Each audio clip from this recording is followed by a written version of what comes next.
everyone, welcome back to Mario Kart 8 Deluxe. Well, last time we played through the Star Cup on Mirror Mode, and today we're going to be playing through the Special Cup on Mirror Mode, and we're going to be using the other villager. And we're going to use the Yoshi bike, which I unlocked between episodes, and we use it alongside the standard tires, because why not, and the parachute. Here are the stats, and once again, we're going to make sure that Smart Sprint Auto Acceleration are indeed disabled, and so without further ado, let's dive into the Special Cup on Mirror Mode. Let's do this.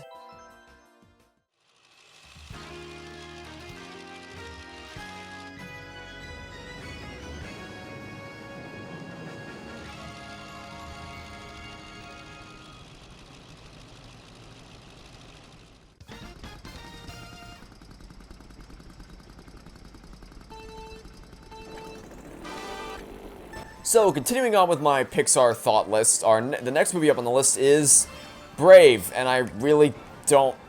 I consider Brave to be among the weakest of Pixar's catalog, which I don't entirely... Because, okay, so, to my knowledge, the story of Brave, as in, like, the IRL development story, like, the story of the production of that film, is that there was an original director who was working on the film, and it was her idea, and then she either left or was kicked off. I don't know the details, although if I were to take a shot in the dark, I'd say she was probably kicked off the project. Not by anything she did. I'm guessing that it was probably some kind of creative difference that the higher-ups didn't like. I'm not insinuating she did anything wrong. I don't think... Again, I don't know the full story. I don't think she did anything that would warrant being kicked off the project, but I don't know the full story, so if you want to know the full story behind what happened, you're more than welcome to do the research. I just haven't done it, so I'm not going to make any assumptions one way or the other. But all I know is that it was originally her story, and then she was kicked out of the project, and then someone else was brought in to actually direct it instead of her.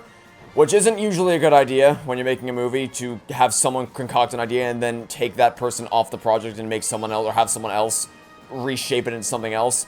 And whatever the replacement didn't work, because that movie is terrible, and I hated it with a fiery passion.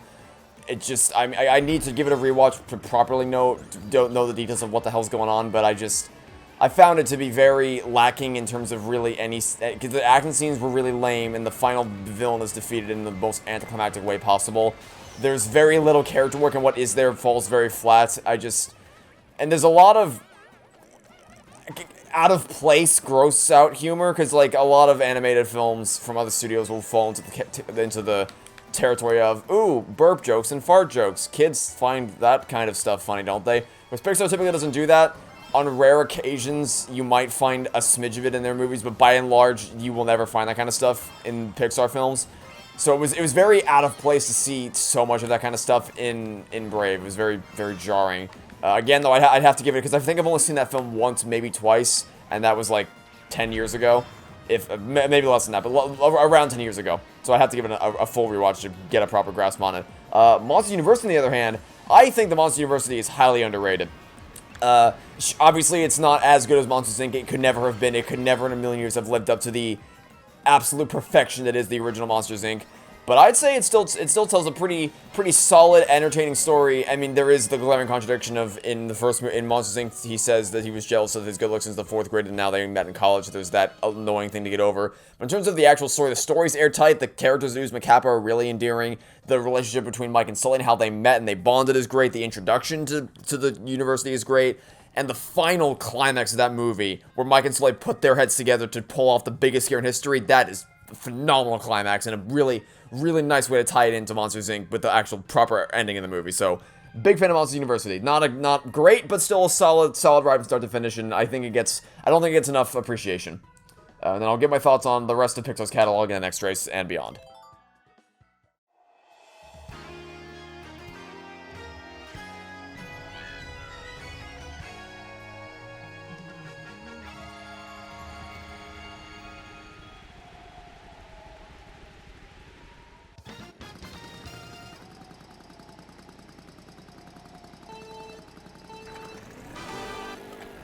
Inside Out might just be one of I think, actually, you know what? I think I might say that Inside Out is Pixar's best movie. Because the Toy Story trilogy means more to me personally because I grew up with it, and I adore oh god, let's not go that way. I adore that trilogy, and I think if you group, much like the Ace Attorney games, like if you group the original Phoenix Wright trilogy together as one cohesive game, it easily outstrips everything else in the rest of the series. But taking all as individual games, Investigations 2 as its own standalone game will dethrone Trials and Tribulations any day of the week. It's close, but still. So, but same thing with Toy Story. Individually, I think Inside Out is a way, like, is a near flawless film, and I think it's it's Pixar's best work. But if you take the Toy Story trilogy as one cohesive whole, then that is Pixar's best work as a 3-part story. But the Inside Out is just because Pixar was kind of, not doing too hot after Toy Story, because Toy Story 3 was obviously phenomenal, but then Cars 2 didn't do too well, people needed them on University. But then Inside Out came out and reassured everyone that, yeah, Pixar still knows what they're doing. They still know how to pull those heartstrings. They still know how to tell a really, really creative and engaging story.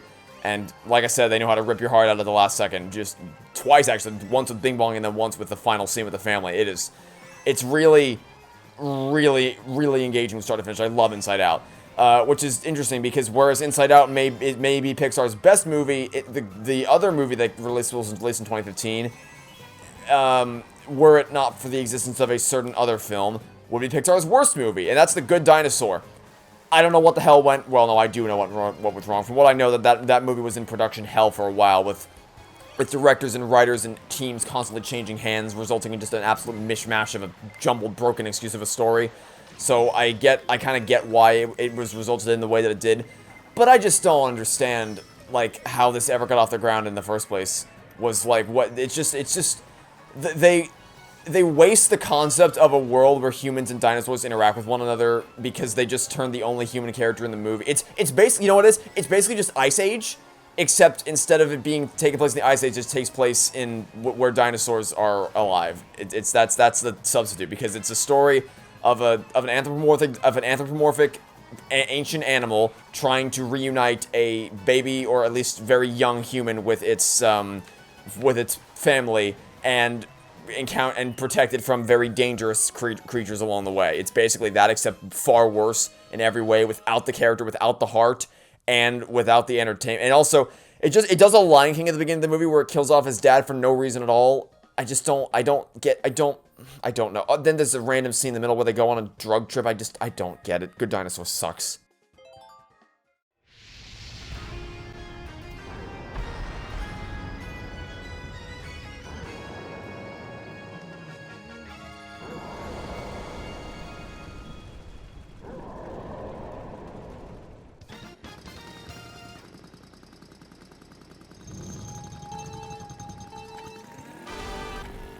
Moving on to 2016, Finding Dory. You know what, man? Finding Dory may not be as good as Finding Nemo, but again, much like Monsters University, it was never going to be as good as Finding Nemo. But damn, it still tells a really heartwarming story with Dory and her family. I really, really like what they did with Dory in that movie. It does have some problems, like Marlin and Nemo are kind of sidelined a lot, which I know what you're going to say. You're going to say, well, it's Dory's movie. They're supposed to be not as important, and I get that. But at the same time, Dory was the main story of Finding Nemo was between Marlin and Nemo, with Dory being there as, like, the assistant and them working together as a team.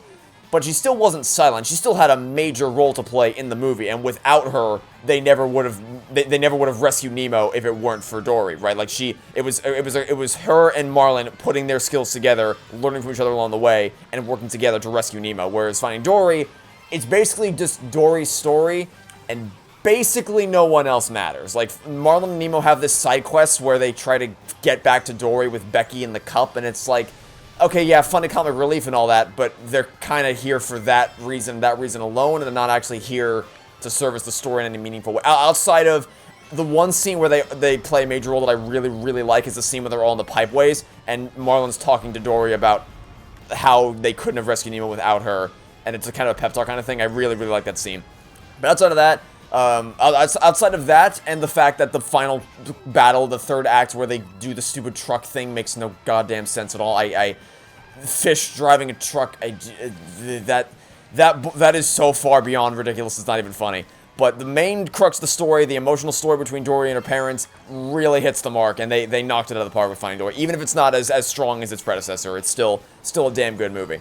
Now on to 2017, Cars 3.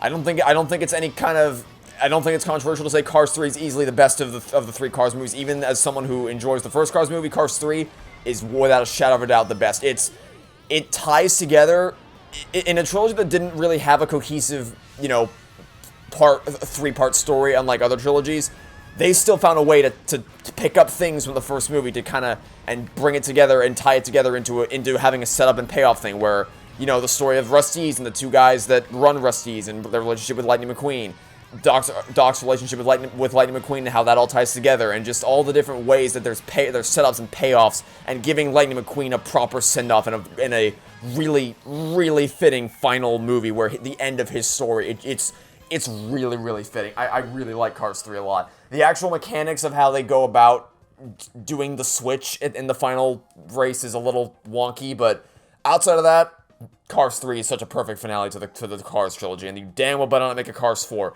Don't you dare do what you did with a certain other franchise and try to ruin your trilogy. You have a trilogy, it's done, you ended it perfectly, now stick to it, don't make a Cars 4. Anyway, next race.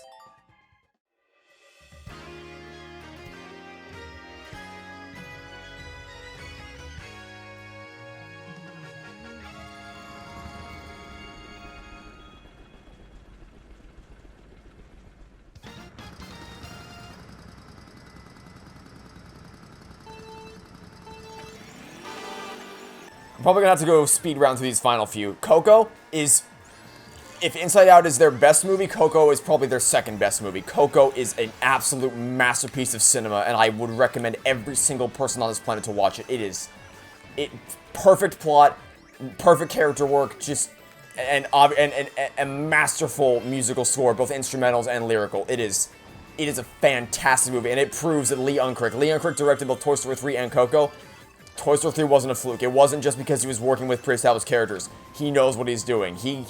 Coco was his baby. That was the movie he worked on. It was his heart and soul, and man, he poured his heart and soul into it. It is a masterpiece of cinema, and I don't want to say any more about it. Just go watch it. It's fantastic. I love Coco. Whoa, there we go over the edge. Okay, then. Less of a masterpiece, Incredibles 2. I really, really I love the first Incredibles movie, and so when I watched Incredibles 2 for the first time, I was disappointed because I had such monumental expectations. When I saw it the second time and I readjusted my expectations, I enjoyed it a lot more. But since then, I've come to realize that there was a reason why I was disappointed so much, and it's mainly just because, like, so the action scenes with Elastigirl are undoubtedly masterfully choreographed, and they're incredibly entertaining to watch. But the thing is, like, if you wanted to make an Elastigirl spin-off, you can do that, but you should have just done that if that was your goal. The thing I was really looking forward to in Incredibles 2 was getting to see the family work together and use all their unique skills as a family to defeat the villains, which was the payoff of the first movie, was them, you know, developing as characters over the course of the movie, and then it ends in the final climax where every single character uses their collective skills together to defeat Syndrome, which is really, really entertaining to watch, and it's such a satisfying payoff. But we didn't get that in Incredibles 2, and it kind of feels like it didn't really, because the whole point of Incredibles was like, hey, the supers are back in the limelight again. But that doesn't really matter for Incredibles 2 because they're still illegal, so it's like, I thought that was the whole point of the first movie, but I guess not. It was really strange to watch. So, the opening scene where they fight as a family, phenomenal. The end scene where they fight as a family, phenomenal. And then the scenes in the middle with Elastigirl are obviously entertaining to watch. I wish it was more of an actually cohesive family superhero movie instead of just Elastigirl doing things and then the family stays at home and does things. Also, the Screenslaver is a terrible villain. I don't know what I can make a whole video talking about just the Screenslaver in and of herself. Man, that villain doesn't, oh my good god, okay. So yeah, disappointed with Incredibles 2. I can still have fun watching because, like I said, I really like the Elastigirl action sequences, and I think that her character work in the movie is strong. It's just that if you wanted to make a sequel to The Incredibles, you should have done that and not make an Elastigirl spinoff, is my kind of thought process there. So, there's a few movies I haven't talked about. I guess I can just do a speed round. Toy Story 4 doesn't exist. You know that. Onward proved to me that Pixar still knows what they're doing, and that they got back on track with a really emotionally powerful movie with just a great buddy adventure movie, culminating in a masterful emotional climax where every character plays a role. Soul is their most adult movie yet, which is a little light on the plot side, but, you know, a lot of adults can really see something in the messaging, so, you know, there's something to be said there. Soul is definitely their most, it feels like it feels like, and usually you say it's a kid's movie that adults can enjoy. This is an adult movie that kids can also enjoy, is what I'd say about Soul. It's really, really strong character work, really, really powerful conversations there. And Luke I haven't seen, because I haven't had time, because it came out in June, which was dab smack in the middle of my Danganronpa 3 series, so I haven't had the time since then to watch it, because I've been so focused on YouTube. So, one day I'll watch it, but I don't know when. So there's my thoughts on all the Pixar movies, and you're welcome to let me know what you think in the comments below. But, with that said, let's go view the results.